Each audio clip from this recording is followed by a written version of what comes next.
إن الحمد لله حمدا كثيرا طيبا مباركا فيه نحمده ونستعينه ونستغفره ونؤمن به ونتوكل عليه ونعوذ بالله من شرور أنفسنا ومن سيئات أعمالنا من يهده الله فلا مضل له ومن يضلله فلا هادي له وأشهد أن لا إله إلا الله وحده لا شريك له وأشهد أن محمدا عبده ورسوله أرسله بالهدى ودين الحق ليظهره على الدين كله ولو كره المشركون اللهم صل على محمد وعلى آل محمد كما صليت على إبراهيم وعلى آل إبراهيم إنك حميد مجيد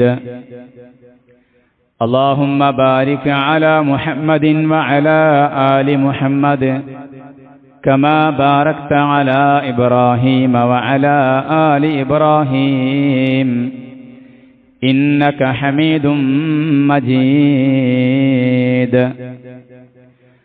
أما بعد فإن خير الكلام كلام الله وخير الهدي هدي محمد صلى الله عليه وسلم وشر الأمور محدثاتها وكل محدثة بدعة وكل بدعة ضلالة وكل ضلالة في النار يا أيها الذين آمنوا اتقوا الله حق تقاته ولا تموتن إلا وأنتم مسلمون يا أيها الذين آمنوا قوا أنفسكم وأهليكم نارا وقودها الناس والحجارة عليها ملائكة غلاظ شداد لا يعصون الله ما أمرهم ويفعلون ما يؤمرون أعوذ بالله من الشيطان الرجيم فصل لربك وانحر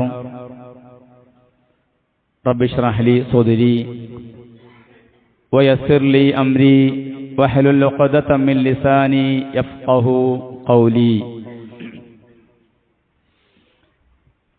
ഏറ്റവും സ്നേഹം നിറഞ്ഞ സത്യവിശ്വാസികളെ, സത്യവിശ്വാസിനികളെ, അള്ളാഹുവിന്റെ വിധിവിലക്കുകൾ സൂക്ഷിച്ചു പാലിച്ചുകൊണ്ട് തഖ്വയോടുകൂടി ജീവിതം മുന്നോട്ട് നയിക്കണമേ എന്ന് സ്വന്തത്തെ മറക്കാതെ തന്നെ നിങ്ങൾ ഓരോരുത്തരെയും ഉപദേശിക്കുകയാണ്, വസിയത്ത് ചെയ്യുകയാണ്.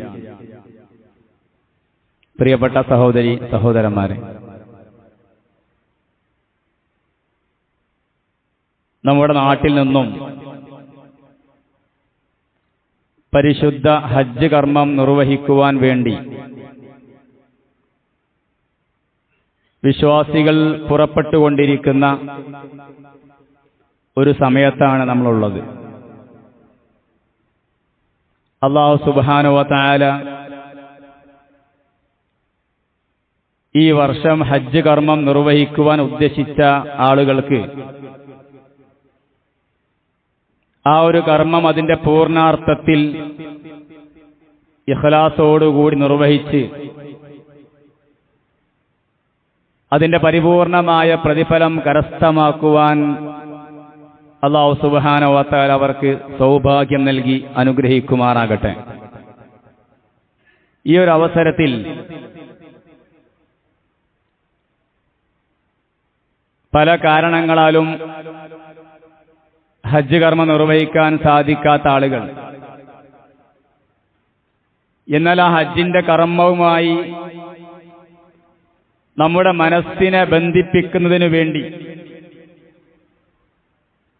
അള്ളാഹുവിന്റെ പ്രതിഫലം കാംക്ഷിച്ചുകൊണ്ടും അള്ളാഹുവിലേക്കുള്ള അടുപ്പം ആഗ്രഹിച്ചുകൊണ്ടും ആട്, മാട്, ഒട്ടകം തുടങ്ങിയ വർഗത്തിൽപ്പെട്ട കന്നുകാലികളെ ബലി അറുക്കുന്ന ശ്രേഷ്ഠമായ കർമ്മമാണ് ഉളുഹിയ്യത്ത് എന്നുള്ളത്. ഇസ്ലാം പഠിപ്പിക്കുന്ന ശ്രേഷ്ഠകരമായ പുണ്യകർമ്മങ്ങളിൽ ഒന്നാണ് ഉളുഹിയ്യത്ത്, അതായത് ബലികർമ്മം. പരിശുദ്ധ ഹജ്ജ് കർമ്മത്തിന്റെ ദിവസങ്ങളുടെ കൂട്ടത്തിൽ ഒരു ദിവസമാണ് ദുൽഹിജ്ജ 10 എന്നുള്ളത്.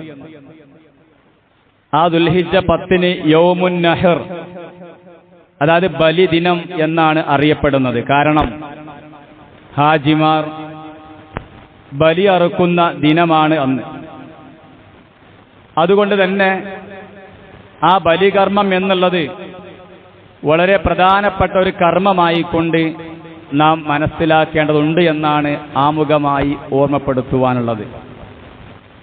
അതുമായി ബന്ധപ്പെട്ടുകൊണ്ട് പണ്ഡിതന്മാർ സൂചിപ്പിച്ചതും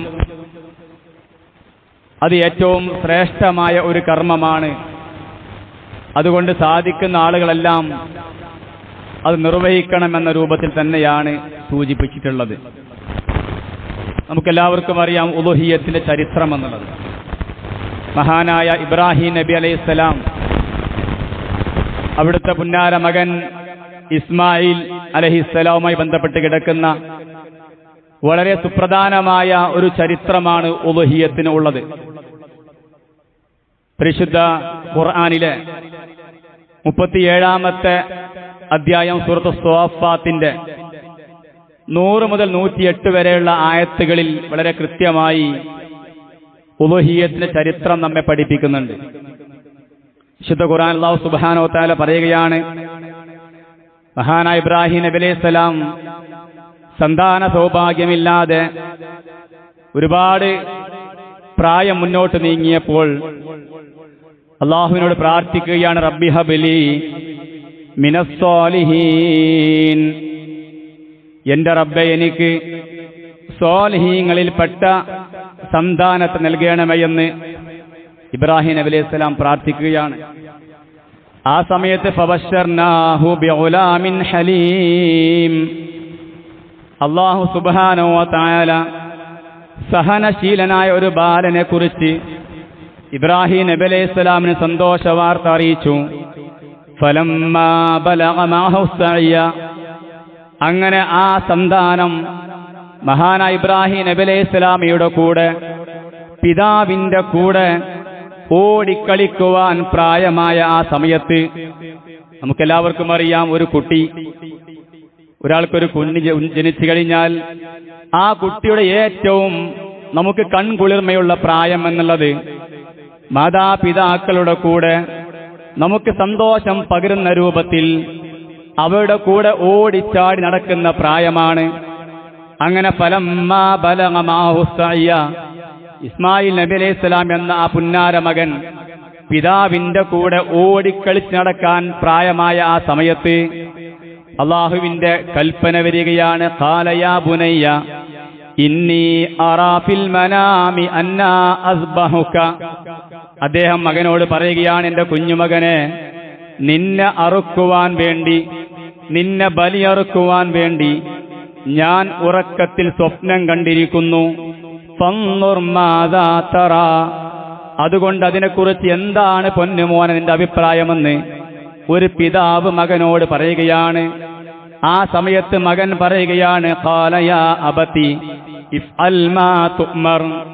അവൻ പറഞ്ഞു, എന്റെ പൊന്നാര ഉപ്പ, അവിടുത്തോട് റബ്ബ് എന്താണോ കൽപ്പിച്ചത് അതേ പ്രകാരം താങ്കൾ പ്രവർത്തിച്ചു കൊള്ളുക. സതജിദുനി ഇൻഷാ അല്ലാഹു മിനസ് സ്വാബിരീൻ, അല്ലാഹു ഉദ്ദേശിക്കുന്ന പക്ഷം ക്ഷമാശീലരുടെ കൂട്ടത്തിൽ താങ്കൾക്ക് എന്നെ കണ്ടെത്തുവാൻ സാധിക്കുന്നതാണ്. പൊന്നാര മകൻ എന്ത് ചെയ്യാണ്? ഉപ്പയോട് പറയാണ്. ഉപ്പാക്ക് പ്രയാസം ഉണ്ടാവും, സ്വാഭാവികമാണ്. കാരണം അത്ര നല്ല പ്രായത്തിലുള്ള മകനാണ്, ഒരുപാട് ആഗ്രഹിച്ചുണ്ടായ മകനാണ്. അങ്ങനെ ഫലമ്മാ അസ്ലമാ വതല്ലഹു ലിൽ ജബീൻ, രണ്ടുപേരും അല്ലാഹു സുബ്ഹാനഹു വ തആലയുടെ ആ കൽപ്പനക്ക് കീഴടങ്ങുകയാണ്. അങ്ങനെ ആ ഉപ്പ തന്റെ മകനെ നെറ്റി കമഴ്ത്തി കിടത്തുകയാണ്. കാരണം കണ്ണിലേക്ക് നോക്കുമ്പോൾ പരസ്പരം പ്രയാസമില്ലാതിരിക്കാൻ വേണ്ടി, സങ്കടപ്പെടാതിരിക്കുവാൻ വേണ്ടി കമഴ്ത്തി കിടത്തുകയാണ്. ആ മുഖം കാണുമ്പോൾ അതിൽ നിന്നും പിന്തിരിയാതിരിക്കാൻ വേണ്ടി കമഴ്ത്തി കിടത്തുകയാണ്. സഹോദരങ്ങളെ, ആ ഒരു സന്ദർഭം നമുക്ക് എല്ലാവർക്കും മനസ്സിലേക്ക് കൊണ്ടുവന്നാൽ എത്രത്തോളം ത്യാഗമാണ് അത് എന്ന് മനസ്സിലാക്കുവാൻ സാധിക്കും. അങ്ങനെ മഹാനായ ഇബ്രാഹിം നബി അലൈഹിസ്സലാം തന്റെ മകനെ ബലിയറുക്കുവാൻ വേണ്ടി ഒരുങ്ങുകയാണ്. വനാദൈനാഹു അയ്യാ ഇബ്രാഹിം. ആ സമയത്തതാ ഒരു വിളി വരുന്നു, ഹേ ഇബ്രാഹിം, ഖദ് സദ്ദഖത റുഅയ, തീർച്ചയായും താങ്കൾ ആ സ്വപ്നം പൂർത്തീകരിച്ചിരിക്കുന്നു, നീ കണ്ട സ്വപ്നത്തെ സാക്ഷാത്കരിച്ചിരിക്കുന്നു. ഇന്നാ കദാലിക നജ്സിൽ മുഹ്സിനീൻ, ഇപ്രകാരമാണ് സുകൃതവാന്മാർക്ക് നാം പ്രതിഫലം നൽകുന്നത്. ഇന്ന ഹാദാ ലഹുവൽ ബലാഉൽ മുബീൻ, നിശ്ചയമായും ഇത് തന്നെയാണ് സ്പഷ്ടമായ ഒരു പരീക്ഷണം. എന്നിട്ട് പറയാം എന്താണ്? അങ്ങനെ ആ മകന് പകരം മഹാനായ ഇബ്രാഹിം നബി അലൈഹി സ്വലാമയോട് ഒരു ആടിനെ ബലിയറുക്കുവാൻ വേണ്ടി കൽപ്പിക്കുകയാണ്. ഇതാണ് പ്രിയപ്പെട്ടവരെ മഹത്തായ ബലികർമ്മത്തിന്റെ ചരിത്രമായിക്കൊണ്ട് നമ്മൾ മനസ്സിലാക്കേണ്ടതുണ്ട്. ഈ ഒരു ചരിത്രം ഓർത്തുകൊണ്ടാണ്, ഈ ഒരു ത്യാഗം ഓർത്തുകൊണ്ടാണ് പരിശുദ്ധ പെരുന്നാൾ ദിനത്തിൽ നാം ബലിയറുക്കുന്നത് എന്ന് നമ്മൾ കൃത്യമായി മനസ്സിലാക്കേണ്ടതുണ്ട്. അതുകൊണ്ട് തന്നെ ഈ ബലികർമ്മവുമായി ബന്ധപ്പെട്ടുകൊണ്ട് പണ്ഡിതന്മാർ പറഞ്ഞത് അത് വളരെ പ്രബലമായ സുന്നത്താണ് എന്നുള്ളതാണ്. കാരണം വിശുദ്ധ ഖുർആനിൽ പറയുന്നത് ഫസല്ലി ലിറബ്ബിക വൻഹർ, ആകയാൽ നീ നിന്റെ രക്ഷിതാവിന് വേണ്ടി നമസ്കരിക്കുകയും ബലിയർപ്പിക്കുകയും ചെയ്യുക. ഇത് വിശുദ്ധ ഖുർആന്റെ കൽപ്പനയാണ്. നമസ്കാരത്തോടൊപ്പം ചേർത്ത് പറഞ്ഞ ഒരു വിഷയമാണ് വൻഹർ എന്നുള്ളത്, നീ ബലിയർപ്പിക്കുകയും ചെയ്യുക എന്നുള്ളത്. അതോടൊപ്പം തന്നെ ബലിയറുക്കുവാൻ സൗകര്യമുണ്ടായിട്ട് മൻ കാന ലഹു സഅത്തുൻ വലം യുളഹി ഫലാ യഖറബന്ന മുസല്ലാന, റസൂലുള്ളാഹി സ്വല്ലല്ലാഹു അലൈഹി വസല്ലം പറഞ്ഞിട്ടുണ്ട്, ഒരാൾക്ക് ബലിയറുക്കുവാൻ കഴിവുണ്ട്, സാമ്പത്തികമായിട്ട് കഴിവുണ്ട്, എന്നിട്ടും ഒരാൾ ആ ഒരു പ്രബലമായ സുന്നത്തിനോട് പിന്തിരിഞ്ഞാൽ അവൻ ഫലാ യഖറബന്ന മുസല്ലാന, അതായത് അവൻ നമസ്കാര സ്ഥലത്തേക്ക് അടുക്കരുത് എന്ന് പോലും വളരെ വ്യക്തമായിട്ട് സൂചിപ്പിച്ചിട്ടുണ്ട്. പ്രിയപ്പെട്ടവരെ, ബലികർമ്മത്തിന്റെ ഒരു പ്രാധാന്യമാണ് ഈ സൂചിപ്പിക്കുന്നത്. അതുകൊണ്ട് ഏറ്റവും പ്രബലമായ സുന്നത്ത് എന്ന രൂപത്തിൽ തന്നെ നമുക്ക് ഇതിനെ കാണുവാൻ സാധിക്കുമെന്ന് ഈ ഒരു അവസരത്തിൽ ഓർമ്മപ്പെടുത്തുകയാണ്. അതോടൊപ്പം തന്നെ മറ്റു ഹദീസുകളിലൊക്കെ ഇതുമായി ബന്ധപ്പെട്ടുകൊണ്ട് നിർബന്ധം എന്ന് അതിനോട് ചേർന്ന് പറഞ്ഞ പണ്ഡിതന്മാർ വരെ ഉണ്ട് എന്നുള്ളത്. എന്നാൽ ഏറ്റവും പ്രബലമായ അഭിപ്രായം ഇത് ഏറ്റവും പ്രബലമായ സുന്നത്താണ് എന്നുള്ളത് നമ്മൾ കൃത്യമായി മനസ്സിലാക്കിക്കൊണ്ട് ആ കർമ്മത്തെ നോക്കിക്കാണണമെന്നാണ് ഈ അവസരത്തിൽ സൂചിപ്പിക്കുവാനുള്ളത്. നോക്കൂ സഹോദരങ്ങളെ, റസൂലുള്ളാഹി സ്വല്ലല്ലാഹു അലൈഹി വസല്ലമയും അവിടുത്തെ സ്വഹാബാക്കളും ഒരിക്കലും തന്നെ ഇതൊരു സുന്നത്താണോ അതല്ല നിർബന്ധമാണോ എന്ന് നോക്കിയിട്ടല്ല, മറിച്ച് എന്താണ്, മഹാനായ ഇബ്രാഹിം നബി അലൈഹി ഇസ്ലാമിയുടെ ആ ചരിത്രം, ആ സുന്നത്തിനെ പിൻപറ്റുവാൻ വേണ്ടി പ്രവാചകന്മാരുടെയും സ്വഹാബിമാരുടെയും ജീവിതത്തിൽ ഒരുപാട് ദാരിദ്ര്യവും ബുദ്ധിമുട്ടും ഉണ്ടായിട്ടും അല്ലേ, നമുക്കൊക്കെ ഇന്ന് എത്ര പ്രയാസങ്ങൾ ഉണ്ടാകും, നമ്മളെക്കാൾ എത്രയോ പ്രയാസം, എത്രയോ ദാരിദ്ര്യവും ബുദ്ധിമുട്ടും സഹിച്ചവരായെന്ന് പ്രിയപ്പെട്ടവരെ നമ്മുടെ മുത്ത് മുഹമ്മദ് മുസ്തഫ സ്വല്ലല്ലാഹു അലൈഹി വസല്ലമയും അവിടത്തോടൊപ്പമുള്ള സ്വഹാബിമാരുമൊക്കെ ഒരുപാട് പ്രയാസങ്ങൾ സഹിച്ചവരായിരുന്നു. പട്ടിണിയായിരുന്നു, ദാരിദ്ര്യമായിരുന്നു. എന്നിട്ടും ഈ ഉളുഹിയ്യത്ത് എന്ന പുണ്യകർമ്മം അവർ കൃത്യമായി നിർവഹിച്ചു പോന്നു എന്നുള്ളത് ഇതിന്റെ പ്രാധാന്യം നമ്മെ പഠിപ്പിക്കുന്നുണ്ട്. റസൂലുള്ളാഹി സ്വല്ലല്ലാഹു അലൈഹി വസല്ലം ഹിജ്റയ്ക്ക് ശേഷം 10 വർഷമാണ് മദീനയിൽ താമസിച്ചത്. ഈ 10 വർഷവും റസൂലുള്ളാഹി സ്വല്ലല്ലാഹു അലൈഹി വസല്ലം അഖാമ റസൂലുള്ളാഹി സ്വല്ലല്ലാഹു അലൈഹി വസല്ലം ബിൽ മദീനത്തി 10 സിനീന, മദീനയിൽ റസൂലുള്ളാഹി സ്വല്ലല്ലാഹു അലൈഹി വസല്ലം 10 വർഷമാണ് ജീവിച്ചത്. ആ 10 വർഷവും യുളഹി, റസൂലുള്ളാഹി ഉളുഹിയത്ത്, ഈ ബലികർമ്മം നിർവഹിച്ചിരുന്നു എന്ന് ഹദീസുകൾ നമ്മെ പഠിപ്പിക്കുന്നുണ്ട്. അതുകൊണ്ട് പ്രിയപ്പെട്ട സഹോദരി സഹോദരന്മാരെ, സാധിക്കുന്ന ആളുകൾ ഈ ഒരു ബലികർമ്മത്തിൽ പങ്കെടുക്കുവാൻ വേണ്ടി തയ്യാറാകേണ്ട സമയമാണ് ഇത് എന്നാണ് ഈ അവസരത്തിൽ ഓർമ്മപ്പെടുത്തുവാനുള്ളത്. അതോടൊപ്പം തന്നെ അതിന് തയ്യാറാകുന്ന ആളുകൾ അതുമായി ബന്ധപ്പെട്ടുകൊണ്ട് അടിസ്ഥാനപരമായി മനസ്സിലാക്കേണ്ട ചില കാര്യങ്ങൾ കൂടി ഓർമ്മപ്പെടുത്തുകയാണ്. ഒന്നാമതായി മനസ്സിലാക്കേണ്ടത് പ്രിയപ്പെട്ടവരെ, ബലി മൃഗത്തിന് ശറഅ് നിശ്ചയിച്ച പ്രായം തികഞ്ഞിരിക്കുക എന്നുള്ളത് വളരെ പ്രധാനപ്പെട്ട വിഷയമാണ്. അത് ആടാണെങ്കിലും മാടാണെങ്കിലും ഒട്ടകമാണെങ്കിലും ശറഅ് നിശ്ചയിച്ച ഒരു പ്രായമുണ്ട്. ആ പ്രായം നമ്മൾ കൃത്യമായി പാലിക്കുക എന്നുള്ളതാണ്. അതുമായി ബന്ധപ്പെട്ട ഹദീസ് കാണുവാൻ സാധിക്കും. ലാ തസ്ബഹു ഇല്ലാ മുസിന്ന, അതായത് മുസിന്ന അല്ലാതെ നിങ്ങൾ അറുക്കരുത് എന്ന് ഹദീസിൽ കാണാൻ സാധിക്കും. മുസിന്ന എന്ന് പറഞ്ഞാൽ ഒരു ബലി ഒരു മൃഗത്തിന് ജന്മന വന്ന പല്ല് കൊഴിഞ്ഞു പോയി അതിനെ തീറ്റപ്പല്ല് വീണ്ടും വരുമല്ലോ, ആ ഒരു പ്രായത്തിനാണ് മുസിന്ന എന്ന് പറയുന്നത്. അപ്പൊ അങ്ങനെ ആ പ്രായമെത്തിയ മൃഗത്തെയാണ് നിങ്ങൾ അറുക്കേണ്ടത് എന്ന് അതിന്റെ പ്രായവുമായി ബന്ധപ്പെട്ടുകൊണ്ട് നമുക്ക് കാണുവാൻ സാധിക്കുമെന്നാണ് സൂചിപ്പിക്കുവാനുള്ളത്. ഏകദേശം നമ്മുടെ നാട്ടിൽ കാണുന്ന കോലാട്, അതിന് 1 വയസ്സ് പ്രായം തികഞ്ഞിരിക്കണമെന്നും, അത് ചെമ്മരിയാടാണെങ്കിൽ 6 മാസമാണെന്നും, മാട് ഇനങ്ങൾക്ക് 2 വയസ്സ് പ്രായം എന്ന രൂപത്തിലൊക്കെയാണ് അതിൽ വന്നിട്ടുള്ളത്. അതുകൊണ്ട് ബലി അറുക്കുന്ന ആളുകൾ ശ്രദ്ധിക്കേണ്ട ഒന്നാമത്തെ കാര്യം അതാണ്, പ്രായം തികഞ്ഞിരിക്കണമെന്ന് നമ്മൾ ആ വിഷയത്തിൽ മനസ്സിലാക്കേണ്ടതുണ്ട്. രണ്ടാമതായി മനസ്സിലാക്കേണ്ട വിഷയം, ബലിമൃഗം ആരോഗ്യമുള്ളതും വൈകല്യങ്ങൾ ഇല്ലാത്തതുമായ നല്ല ഇനമായിരിക്കണമെന്ന് നമ്മൾ ശ്രദ്ധിക്കേണ്ട വിഷയമാണ്. ആരോഗ്യമുള്ളതായിരിക്കണം. അതോടൊപ്പം തന്നെ നല്ല ഇനം, മറ്റുള്ള വൈകല്യങ്ങളൊന്നും ഇല്ലാത്ത നല്ല ഇനം മൃഗമായിരിക്കണമെന്ന് ഹദീസിൽ നമുക്ക് കാണുവാൻ സാധിക്കും. റസൂലുള്ളാഹി സ്വല്ലല്ലാഹു അലൈഹി വസല്ലമയോട് ചോദിക്കപ്പെട്ട സുഇല മാദാ യുത്തഖാ മിനൽ ദഹായ, അതായത് ഈ ഉളുഹിയ്യത്ത് അറുക്കുന്നതിന്റെ അതിൽ മാറ്റി നിർത്തേണ്ട മൃഗങ്ങൾ ഏതൊക്കെയാണ് എന്ന് നബി സല്ലല്ലാഹു അലൈഹി വസല്ലമയോട് ചോദിക്കപ്പെട്ടപ്പോൾ റസൂലുള്ളാഹി സ്വല്ലല്ലാഹു അലൈഹി വസല്ലം പറഞ്ഞു, ഫഖാല അർബഉൻ, അത് 4 ഇനമാണ്.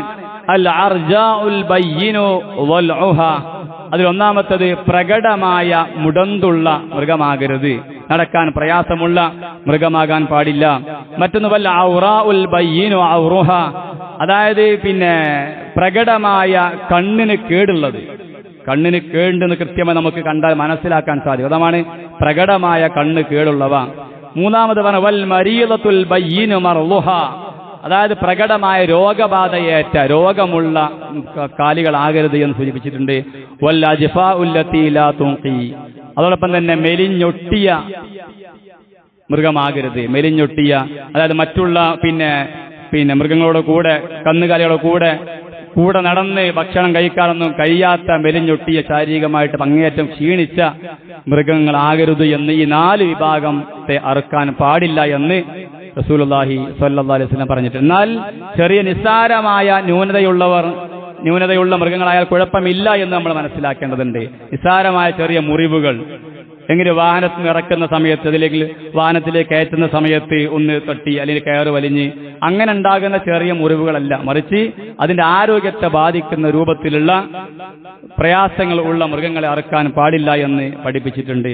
അതുകൊണ്ട് നമ്മൾ മനസ്സിലാക്കേണ്ട വിഷയമാണ്, ആരോഗ്യമുള്ളതും വൈകല്യങ്ങൾ ഇല്ലാത്തതുമായ മൃഗത്തെയാണ് നമ്മൾ അറുക്കേണ്ടത് എന്ന് ആ വിഷയത്തെ ശ്രദ്ധിക്കേണ്ടതുണ്ട്.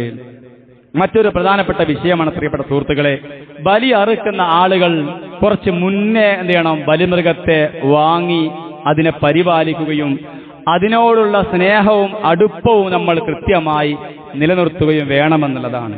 ഇത് വളരെ ശ്രദ്ധിക്കേണ്ട വിഷയമാണ്. അപ്പോഴേ പ്രിയപ്പെട്ടവരെ, ബലികർമ്മം എന്നുള്ളത് ഒരു ത്യാഗമായിട്ട് മാറുള്ളൂ. മഹാനായ ഇബ്രാഹിം നബി അലൈഹി സ്വലാം എപ്പോഴാണ് ബലിയറുക്കാൻ മകനോട് സ്വപ്നം കണ്ടത്? ആ കുഞ്ഞിനെ നോക്കി വളർത്തി ആ കുഞ്ഞിനോട് അങ്ങേയറ്റം അടുപ്പവും സ്നേഹവും വാത്സല്യവും ഒക്കെ ഉണ്ടായി. ആ സമയത്താണ് അള്ളാഹു ഏറ്റവും ഇഷ്ടപ്പെട്ട ആ സന്താനത്തെ ബലിയറുക്കുവാൻ വേണ്ടി അള്ളാന്റെ കൽപ്പന വരുന്നത്. അപ്പൊ അതിന്റെ ഒരു ഓർമ്മ പുതുക്കാൻ വേണ്ടി ആ ഒരു ത്യാഗമാണ് പ്രിയപ്പെട്ട നമുക്കുണ്ടാകേണ്ടത്. ഒരു ബലിമൃഗത്തെ വാങ്ങിക്കൊണ്ടുവന്ന് അതിന് തിന്നാൻ കൊടുത്ത് ആ നിലയ്ക്ക് അങ്ങേയറ്റം അതിനെ താലോലിച്ച് സ്നേഹിച്ച് ആ ബലിമൃഗവും നമ്മളും തമ്മിൽ നല്ല അടുപ്പമുണ്ടാകുമെന്ന് ചെയ്യും. ആ ബലിമൃഗത്തെ അറുക്കാൻ കൊടുക്കുമെന്നുണ്ടാവും. നമുക്ക് ഇഷ്ടപ്പെട്ട ഒന്നിനെയാണ് നമ്മൾ എന്ത് ചെയ്യണത്, അള്ളാന്റെ മാർഗത്തിൽ നമ്മൾ ബലി അറുക്കാൻ വേണ്ടി കൊടുക്കുന്നത്. അത് പ്രത്യേകം ശ്രദ്ധിക്കേണ്ട വിഷയമാണ്. പല സ്ഥലങ്ങളിലും പല ആളുകളും ആ സമയത്ത് പോയി വാങ്ങിക്കൊണ്ടുവരിക, അല്ലെങ്കിൽ പലപ്പോഴും പല ആളുകളും ഷെയർ കൂടുമല്ലോ ബലി അറുക്കാൻ.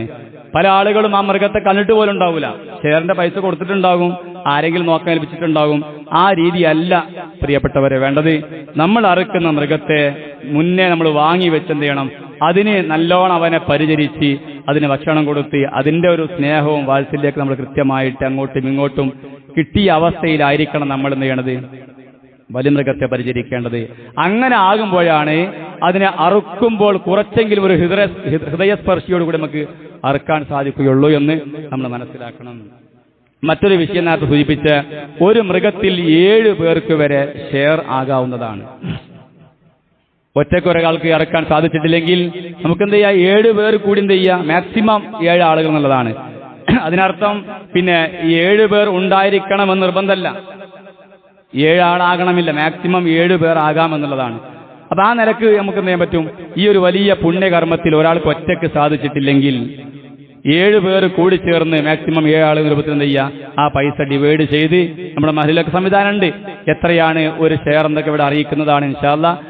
അതിനനുസരിച്ചുകൊണ്ട് സാധിക്കുന്ന ആളുകൾ പ്രിയപ്പെട്ടവരെ ഈ ഒരു മഹത്തായ കർമ്മത്തിൽ പങ്കാളികളാകുവാൻ ശ്രദ്ധിക്കണമെന്നാണ് ഈ ഒരു അവസരത്തിൽ സൂചിപ്പിക്കുവാനുള്ളത്. എന്നാൽ ആടിനെ അറുക്കുന്ന ആളുകൾക്ക് എന്ത് ചെയ്യാൻ പറ്റൂല, ഷെയർ കൂടാൻ പറ്റൂല. അതിനെ ഒരാൾ ഒറ്റക്കന്നെ അറുക്കണമെന്ന നിബന്ധന നമ്മൾ കൃത്യമായി മനസ്സിലാക്കേണ്ടതുണ്ട്. ഇതിന്റെ ഒരു പ്രാധാന്യം മനസ്സിലാക്കാൻ വേണ്ടി പറയാണ്. പിന്നെ പണ്ഡിതന്മാർ ചോദിക്കപ്പെട്ടപ്പോൾ ഇനി ഒരാൾക്ക് ഈ ഒരു സമയത്ത് അയാളെ കയ്യിൽ പൈസ ഇല്ല, ഈ സമയത്ത് കയ്യിൽ ക്യാഷ് ഇല്ല, അടുത്ത മാസം ക്യാഷ് ഉണ്ടാകും, എന്നാൽ കടം വാങ്ങിയിട്ടെങ്കിലും അയാൾക്ക് അറക്കാമെന്നുള്ളതാണ്.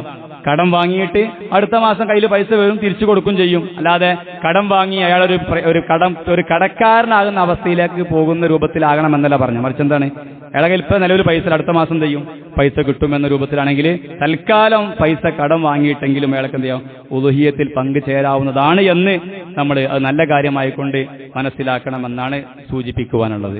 അതോടൊപ്പം തന്നെ ഉളുഹിയത്ത് അറുക്കാൻ ഉദ്ദേശിക്കുന്ന ആളുകൾ ദുൽഹിജ്ജ മാസത്തിലേക്ക് പ്രവേശിച്ചു കഴിഞ്ഞാൽ മുടിയോ നഖമോ നീക്കം ചെയ്യരുത് എന്ന ഒരു കൽപ്പന നമ്മൾ മനസ്സിലാക്കേണ്ടതുണ്ട് എന്ന് നമുക്ക് അറിയാവുന്ന കാര്യമാണ്. സാന്ദർഭികമായിട്ട് നമ്മളത് മനസ്സിലാക്കിയിരിക്കണം എന്നുള്ളത് കൊണ്ടാണ് സൂചിപ്പിക്കുന്നത്.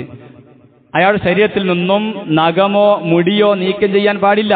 റസൂലുള്ളാഹി സ്വല്ലല്ലാഹു അലൈഹി വസല്ലം പഠിപ്പിക്കുകയാണെന്നാണ്, ഇദാ റഅയ്തും ഹിലാല ദിൽ ഹിജ്ജ, അതായത് നിങ്ങളിൽ ഒരാൾ ദുൽഹിജ്ജ മാസമായി കഴിഞ്ഞാൽ, മാസം കണ്ടു കഴിഞ്ഞാൽ, വ അറാദ അഹദുക്കും അയ്യുദഹിയ, ഒരാൾ ഉളുഹിയത്ത് ഉദ്ദേശിച്ചിട്ടുണ്ട് എങ്കിൽ ഫൽയുംസിക് അൻ ശഅരിഹി വ അദ്ഫാരിഹി, എന്ത് ചെയ്യാൻ പറ്റൂല, അവര് തന്റെ നഖവും മുടിയും നീക്കം ചെയ്യാൻ പാടില്ല എന്ന് കൽപ്പനയുണ്ട്. അപ്പൊ അതിന് മുമ്പ് എന്ത് ചെയ്യണം, അതൊക്കെ ക്ലിയർ ആക്കി വെക്കണമെന്നർത്ഥം. നഖം മുടി ഇതൊക്കെ നീക്കം ചെയ്ത് അവരതിനു വേണ്ടി ഒരുങ്ങണം എന്നുള്ളതാണ്. നമ്മൾ മനസ്സിലാക്കി എന്തിനാണ് ഇങ്ങനെ ചെയ്യുന്നത് എന്ന് കൃത്യമായി മനസ്സിലായി. എന്തുകൊണ്ടാണ് ഇങ്ങനെ ചെയ്യാൻ പാടില്ല എന്ന് പറയാനുള്ള കാരണം, ഇനി ഒരാൾ എന്ത് ചെയ്യാണ്, ദുൽഹിജ്ജ മാസത്തിലേക്ക് പ്രവേശിച്ച് ദുൽഹിജ്ജ 2, 3, 4 ആയി, ആ സമയത്താണ് അയാൾ ഉദ്ദേശിക്കുന്നത്, ഞാൻ എന്ത് ചെയ്യാണ്, ബലി അറുക്കാൻ ഒരു ആഗ്രഹമുണ്ട്, കുറച്ച് പൈസ കയ്യിൽ കിട്ടിയിട്ടുണ്ട് എന്ന് ഒരാൾക്ക് പിന്നെ ഉദ്ദേശിച്ചു കഴിഞ്ഞാൽ അന്ന് മുതൽ അയാൾ എന്ത് ചെയ്യരുത്, ഈ പറഞ്ഞ പിന്നെ കാര്യങ്ങൾ ചേരുന്നതാണ്. ഒരാൾക്ക് ദുൽഹിജ്ജ 3ലേക്ക് പ്രവേശിച്ച് 4ലേക്ക് പ്രവേശിച്ച് ആ സമയത്താണ് അയാൾ ബലി അറുക്കാൻ ഉദ്ദേശിക്കുന്നത് എങ്കിൽ അന്ന് മുതൽ എന്ത് ചെയ്യാൻ പറ്റൂല, അയാള് നഖമോ മുടിയോ നീക്കം ചെയ്യാൻ പാടില്ല എന്നാണ് ഇവിടെ നമ്മൾ മനസ്സിലാക്കേണ്ടതുണ്ട്. മുടി നീക്കം ചെയ്യാൻ പറ്റില്ല, എല്ലാതരം മുടികളുമാണ്. നമ്മുടെ തലമുടിയാകട്ടെ, കക്ഷരോമാകട്ടെ, ഗുഹ്യരോമമാകട്ടെ, നമ്മുടെ മീശയാകട്ടെ, ഇതൊന്നും ചെയ്യാൻ പറ്റൂല, നീക്കം ചെയ്യാൻ. അതിന് മുമ്പ് എന്ത് ചെയ്യണം, അത് നമ്മൾ ക്ലിയർ ആക്കി വെക്കണം എന്നുള്ളതാണ്. ഇനി ഒരാൾ അത് ശ്രദ്ധിച്ചില്ല, മറന്നുപോയി, ദുൽഹിജ്ജയിലേക്ക് പ്രവേശിച്ച് അതിന് മുമ്പ് ഒരാൾ പിന്നെ ബലി അറുക്കാൻ ഉദ്ദേശിച്ചിട്ടുണ്ട്, അങ്ങനെയുള്ള സാഹചര്യം ഒരാൾ അങ്ങ് ചെയ്തു കഴിഞ്ഞാൽ അയാളെ ഉളുഹിയത്ത് പിന്നെ സ്വീകരിക്കപ്പെടാതെ പോകുന്നില്ല. മറിച്ച് ആ സുന്നത്തുകൾക്കെതിരെയുള്ള പ്രവർത്തനത്തെ ഗൗരവത്തിൽ നമ്മൾ കാണണമെന്ന രൂപത്തിൽ അയാൾ അല്ലാതെ എന്ത് ചെയ്യണം, അതിന്റെ പേരിൽ ഒരു ഇസ്തിഗ്ഫാർ നടത്തിയാൽ അത് സ്വീകരിക്കുമെന്നുള്ളതാണ്. അതുകൊണ്ട് നമ്മൾ പ്രത്യേകം പ്രിയപ്പെട്ടവരെ മനസ്സിലാക്കേണ്ട വിഷയമാണ്, ഉളുഹിയത്തിലേക്ക് പ്രവേശിച്ചു കഴിഞ്ഞാൽ നഖമോ മുടിയോ നീക്കം ചെയ്യാൻ പാടില്ല എന്നുള്ളത്. ഇതിന്റെ കാരണമായി കൊണ്ട് പറയുന്നത്, സ്വന്തം നാട്ടിൽ കഴിയുന്ന ആളുകൾ, നമുക്കറിയാം ഹജ്ജിന്റെ സമയമാണല്ലോ, അപ്പൊ ആളുകളൊക്കെ ഹാജിമാരൊക്കെ അങ്ങോട്ട് പോയി നാട്ടിൽ കഴിയുന്ന ആളുകൾ ബലികർമ്മം നിർവഹിക്കുന്നതിലൂടെ ഹാജിമാർ ഹജ്ജിന്റെ ഭാഗമായി നിർവഹിക്കുന്ന ബലികർമ്മമാണ്. അപ്പൊ അതിലൊരു പങ്കു ചേരലാണെന്ത്, ബലികർമ്മം എന്നുള്ളത്. അതോടൊപ്പം തന്നെ ഹാജിമാർ, നമുക്കറിയാം ഇഹ്റാമിലായിരിക്കെ ഹാജിമാർക്ക് അനുവദനീയമല്ല എന്ത്, നഖം മുടി നീക്കം ചെയ്യൽ അനുവദനീയമല്ല. അതുകൊണ്ട് ആ ഹജ്ജ് കർമ്മവുമായി നമ്മളൊന്ന് പങ്കുചേരുക എന്ന രൂപത്തിലാണ് ആ ഒരു സുന്നത്ത് റസൂലുള്ളാഹി സ്വല്ലല്ലാഹു അലൈഹി വസല്ലം പഠിപ്പിച്ചിട്ടുള്ളത്. അവർക്ക് ഹാജിമാർക്ക് എന്ത് ചെയ്യാൻ പറ്റില്ല, ഈ രൂപത്തിൽ പിന്നെ മുടി നഖം എന്നിവ നീക്കം ചെയ്യാൻ പാടില്ല, നമ്മളെന്ത് ചെയ്യുക, അത് സ്വീകരിക്കുക എന്നാണ് നമ്മൾ അതിൽ മനസ്സിലാക്കേണ്ട വിഷയം. അടുത്ത ഒരു കാര്യം ശ്രദ്ധിക്കാനുള്ളത്, ബലികർമ്മം എന്നുള്ളത് സമയനിർണിതമായ ഒരു ആരാധനയാണ്. ഇബാദത്തുകളൊക്കെ സഹോദരങ്ങളെ, സഹോദരിമാരെ, സമയനിർണിതമായ കർമ്മങ്ങളാണ്. കൃത്യമായ സമയം നിശ്ചയിച്ചിട്ടുണ്ട്. അതുപ്രകാരം തന്നെ ബലികർമ്മത്തിന്റെ ഏറ്റവും ആദ്യ സമയം എന്നുള്ളത് പെരുന്നാൾ നമസ്കാരത്തിന് ശേഷം ഖുതുബ അവസാനിച്ച ശേഷമാണ് ഏറ്റവും ശ്രേഷ്ഠമായ സമയം. അത് നിർബന്ധമെന്നല്ല. റസൂലുള്ളാഹി സ്വല്ലല്ലാഹു അലൈഹി വസല്ലം പറയുന്നുണ്ട്, എന്താണ്? യൗമൻ നഹരി, അതായത് ഈ ബലി പെരുന്നാൾ ദിവസത്തിൽ റസൂലുള്ളാഹി സ്വല്ലല്ലാഹു അലൈഹി വസല്ലം എന്ത് ചെയ്യും? ആദ്യം പിന്നെ നമസ്കരിച്ചു, സുമ്മ ഖതബ, പിന്നെ ഖുതുബ നിർവഹിച്ചു, സുമ്മ ദബഹ, പിന്നെ ബലി അറുത്തു എന്ന് കൃത്യമായിട്ട് ആ ഒരു ദിവസത്തിന്റെ പ്രത്യേകതകൾ എണ്ണി പറയുന്ന കൂട്ടത്തിൽ നമുക്ക് ഹദീസിൽ കാണാൻ സാധിക്കും. നബി സല്ലല്ലാഹു അലൈഹി വസല്ലമ ബലി പെരുന്നാൾ ദിവസം നമസ്കരിച്ചു, പിന്നെ ഖുതുബ നിർവഹിച്ചു, ശേഷം ബലിയറുത്തു എന്നുള്ളതാണ്.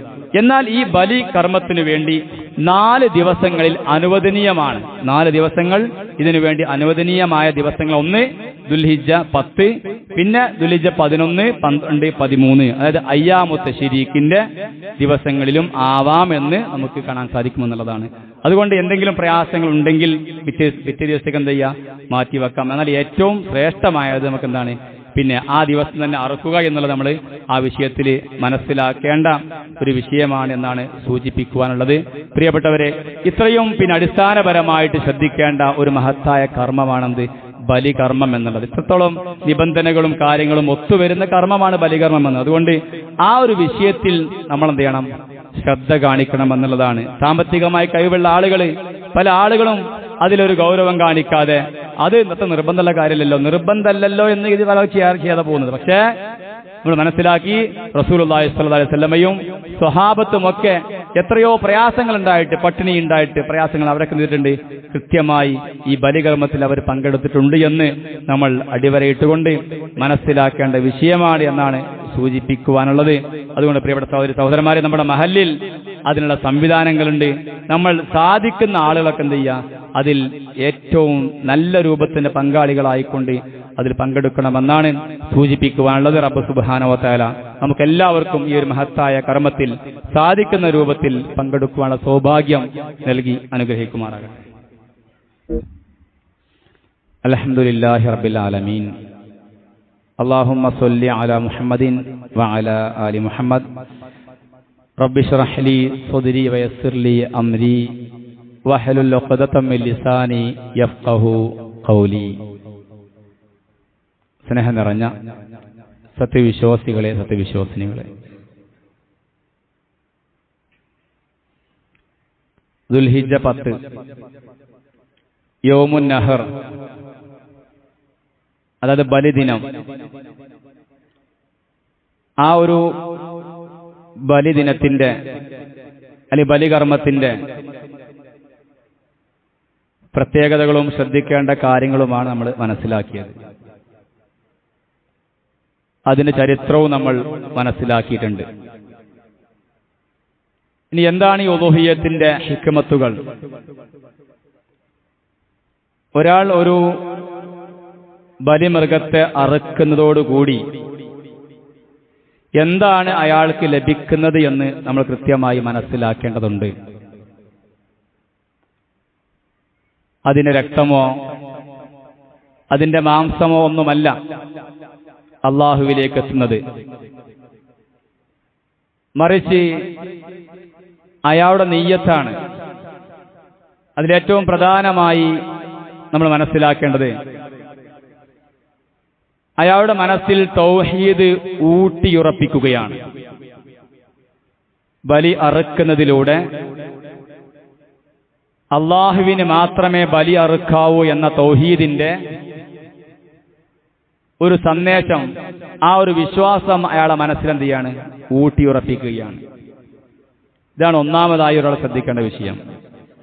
രണ്ടാമതായിക്കൊണ്ട് അള്ളാഹുവിന്റെ സാമീപ്യം നേടിയെടുക്കുവാൻ വേണ്ടി അയാൾക്ക് സാധിക്കുന്നു എന്നുള്ളതാണ്. അള്ളാഹുവിന്റെ സാമീപ്യം നേടിയെടുക്കുവാൻ സാധിക്കും. അള്ളാഹുവിൽ നിന്നുള്ള വലിയ പ്രതിഫലം അയാൾ സമ്പാദിക്കുന്നു എന്നുള്ളതും ബലികർമ്മത്തിന്റെ ഉളുഹിയ്യത്തിന്റെ ഹിക്മത്തായിക്കൊണ്ട് നമ്മൾ മനസ്സിലാക്കേണ്ടതുണ്ട്. മറ്റൊരു കാര്യം, അല്ലാഹു സുബ്ഹാനഹു വ തആല ഒരാൾക്ക് നൽകിയ അനുഗ്രഹം പരസ്യപ്പെടുത്തലാണ്. അള്ളാഹു അയാൾക്ക് സമ്പത്ത് നൽകി, അത് അള്ളാഹുവിന്റെ മാർഗത്തിൽ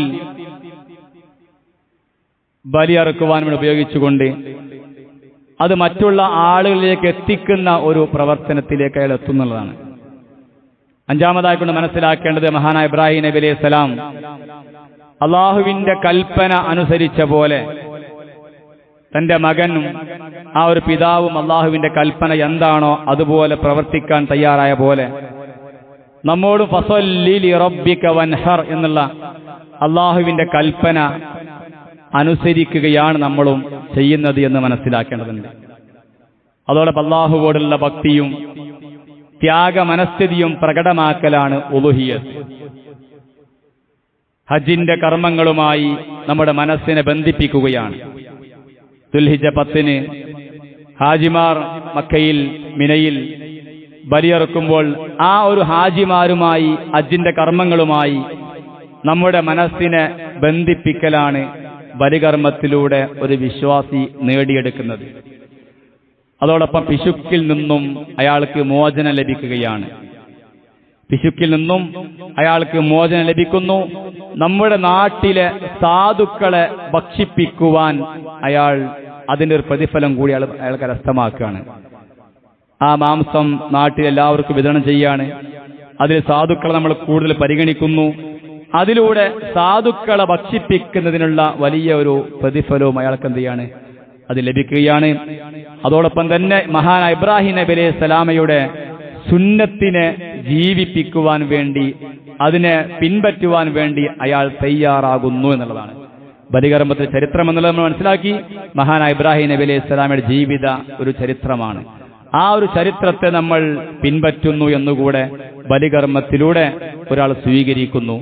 ഇങ്ങനെ ഈ ഒരുപാട് നേട്ടങ്ങൾ പ്രിയപ്പെട്ടവരെ നമ്മൾ ബലി അറുക്കുന്നതിലൂടെ നമുക്ക് ലഭിക്കുമെന്നുള്ളതാണ്. ഇൻഷാ അല്ലാഹ് നമ്മളെല്ലാവരും തന്നെ ഒറ്റയ്ക്ക് സാധിക്കുന്നവർ, അങ്ങനെയും അല്ലാത്ത ആളുകൾ, ഒരാൾക്ക് ഒരു 7,000 8,000 ഒരു 9,000 ഒക്കെയാണ് ഇവിടെ നിശ്ചയിക്കുന്ന ഒരു തുക ഉണ്ടാവും. ആ ഒരു തുക മാത്രമാണ് ഒരാൾക്ക് എടുക്കേണ്ടി വരിക 7 ആൾ ഷെയർ കൂടി കഴിഞ്ഞാൽ. അങ്ങനെ അതല്ല 7 3 5 പിന്നെ എങ്ങനെ ചെയ്യാം, സാധിക്കുന്ന രൂപത്തിൽ പങ്കാളികളാകാം എന്ന് നമ്മൾ മനസ്സിലാക്കുക. അതുകൊണ്ട് ഇൻഷാ അല്ലാഹ് നിയ്യത്ത് ആക്കാത്തറ കൃത്യം അതിനുവേണ്ടി മാനസികമായി പ്രാർത്ഥനയോടുകൂടി പ്രിയപ്പെട്ടവരെ ഒരുങ്ങുക എന്നാണ് സൂചിപ്പിക്കുവാനുള്ളത്. നമ്മൾ ചിലവഴിക്കുന്ന സമ്പത്ത് അത് മാത്രമാണ് പ്രിയപ്പെട്ട് നമുക്കുണ്ടാകുക. നമ്മൾ നൽകിയത് മാത്രമാണ്. നമ്മൾ മരണപ്പെട്ടു പോയാൽ നമ്മുടെ ഖബറിലേക്ക് വലിയ സമ്പാദ്യമായി അത് ഉണ്ടാകുമെന്നുള്ളതാണ്. അല്ലാത്ത പക്ഷം പ്രിയപ്പെട്ടവരെ നമ്മൾ ഈ ലോകത്തുനിന്നും കണ്ണടച്ചു കഴിഞ്ഞാൽ അതൊക്കെ നമ്മൾ മറ്റുള്ളവർക്ക് വേണ്ടി വിട്ടേച്ചു പോവുകയും അത് അവര് ഉപയോഗപ്പെടുത്തുകയും ചെയ്യുമെന്നുള്ളത്. അതിന് മുമ്പ് എന്ത് ചെയ്യുക, ഏറ്റവും നല്ല രൂപത്തിൽ അത് ഉപയോഗപ്പെടുത്തുവാൻ വേണ്ടി നമ്മളെല്ലാവരും പരമാവധി പരിശ്രമിക്കുക, അതിനുവേണ്ടി തയ്യാറാവുക എന്നാണ് ഈ അവസരത്തിൽ സൂചിപ്പിക്കുവാനുള്ളത്. ഇനി ഈ വർഷം ഈ ഒരു സമയത്ത് ഈ ഒരു പെരുന്നാളിന് സാധിക്കാത്ത ആളുകൾക്ക് എന്ത് ചെയ്യുക, അടുത്ത പെരുന്നാൾക്കെങ്കിലും ഒന്ന് മനസ്സ് വെച്ച് ഓരോ മാസവും ചെറിയ സംഖ്യ മാറ്റിവെച്ചാൽ പ്രിയപ്പെട്ടവരെ വളരെ എളുപ്പത്തിൽ നമുക്ക് എന്ത് ചെയ്യാൻ പറ്റും, അതിനുവേണ്ടി ഒരുങ്ങാൻ സാധിക്കുമെന്നുള്ളതാണ്. ചെറിയ സംഖ്യ മാറ്റിവെച്ച് എന്ത് ചെയ്യും, ഒരു 10 മാസം കൊണ്ട് 12 മാസം കൊണ്ട് നമുക്ക് ഒരു ബലികർമ്മത്തിൽ പങ്കാളിയാവാൻ യാതൊരു പ്രയാസമില്ലാതെ ചെയ്തിട്ടും നമുക്കതിൽ പങ്കെടുക്കുവാൻ സാധിക്കും. റബ്ബ് സുബ്ഹാനഹു വ തആല നമ്മുടെ എല്ലാ നല്ല ഉദ്ദേശങ്ങളും ഏറ്റവും നല്ല രൂപത്തിൽ പൂർത്തീകരിക്കുവാൻ നമുക്കെല്ലാവർക്കും തൗഫീഖ് നൽകി അനുഗ്രഹിക്കുമാറാകട്ടെ. നമ്മുടെ എല്ലാ കർമ്മങ്ങളും റബ്ബ് സുബ്ഹാനഹു വ തആല സ്വീകരിച്ച് അർഹമായ പ്രതിഫലം സ്വർഗം നമുക്ക് നൽകി അനുഗ്രഹിക്കുമാറാകട്ടെ.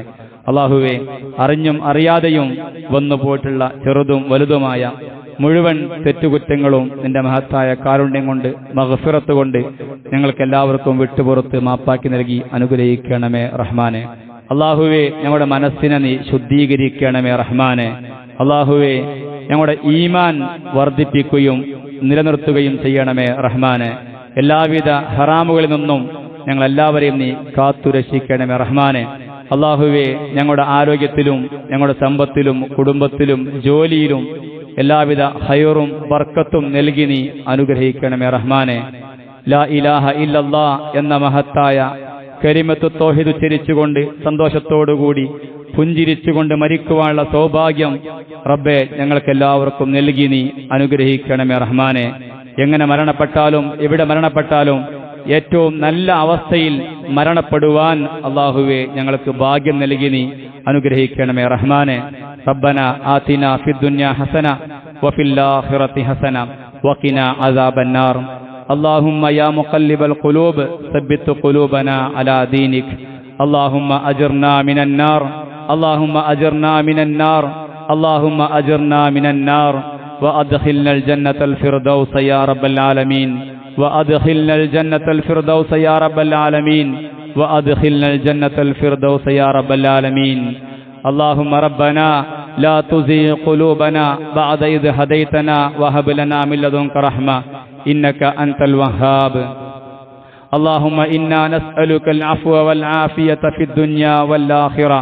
اللهم إنا نعوذ بك من جهد البلاء ودرك الشقاء وسوء القضاء وشماتة الأعداء. اللهم إنا نعوذ بك من زوال نعمتك وتحول عافيتك وفجاءة نقمتك وجميع سخطك يا رب العالمين. ربنا تقبل منا. ربنا تقبل منا. ربنا تقبل منا إنك أنت السميع العليم وتب علينا إنك أنت التواب الرحيم. آمين آمين آمين برحمتك يا أرحم الراحمين. والحمد لله رب العالمين. اللهم صل وسلم على نبينا محمد.